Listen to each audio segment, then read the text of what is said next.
மின்மினி தமிழர்களுக்காகவே வந்தாச்சு முதல் hyper local social media app. உடனே டவுன்லோட் பண்ணுங்க.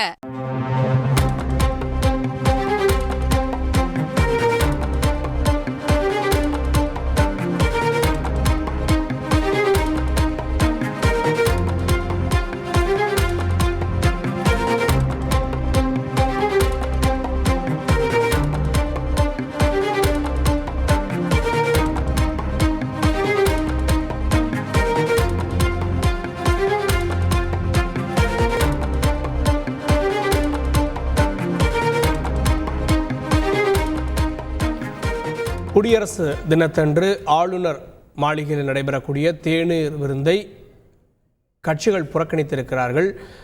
காங்கிரஸ் உள்ளிட்ட கட்சிகள் இந்த அறிவிப்பை வெளியிட்டிருக்கிறார்கள். செய்தியாளர் பாஸ்கர் கூடுதல் விவரத்தோடு இணைகிறார். பாஸ்கர், ஏன் காங்கிரஸ், மார்க்சிஸ்ட், இந்திய கம்யூனிஸ்ட் போன்ற கட்சிகள் இந்த தேநீர் விருந்தை புறக்கணிக்கின்றன? திமுகவின் நிலைப்பாடு என்ன?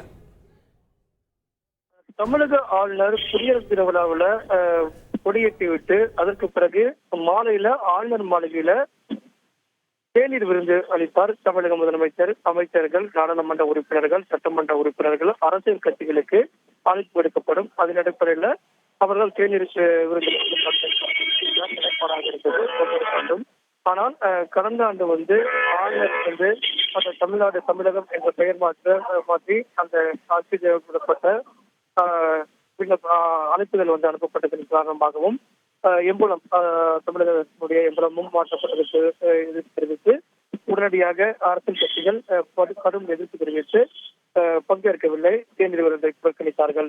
தமிழக அரசினுடைய நிலையும் அதுவாகத்தான் இருந்தது. பங்கேற்காமல் அவர்களும் திமுகவும் புறக்கணித்தார்கள். தற்போது ஆளுநருடைய செயல்பாட்டுக்கு எதிர்ப்பு தெரிவிக்கும் விதமாக காங்கிரஸ் கட்சியினுடைய நிலைப்பாடாக தேநீர் விருந்தை புறக்கணிப்பதாக அறிவித்திருக்கிறார்கள். அதே போல மார்க்சிஸ்ட் கம்யூனிஸ்ட் கட்சியும் இந்திய கம்யூனிஸ்ட் கட்சியும் இதே நிலைப்பாடுதான் எடுத்திருக்கிறார்கள். திமுகவும் ஆளுநர்களுடைய செயல்பாட்டுக்கு எதிர்ப்பு தெரிவிக்கும் விதமாக தேநீர் விருந்தை புறக்கணிப்பதற்குண்டான அதிகாரப்பூர்வமான அறிவிப்பை விரைவில் வெளியிடுவார்கள்.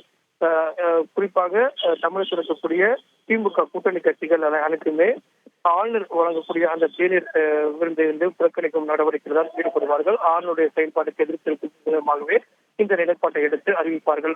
ஒவ்வொரு கட்சியும் இது போன்ற நடவடிக்கைகளை அதிகாரப்பூர்வமாக அறிவிப்பார்கள். விடுதலை சிறுத்தைகள், மதிமுக உள்ளிட்ட கட்சிகளும் விரைவில் இதே நிலைப்பாட்டை அறிவிப்பார்கள். அப்போதுதான் அதிகாரப்பூர்வமாக தெரிய வரும்.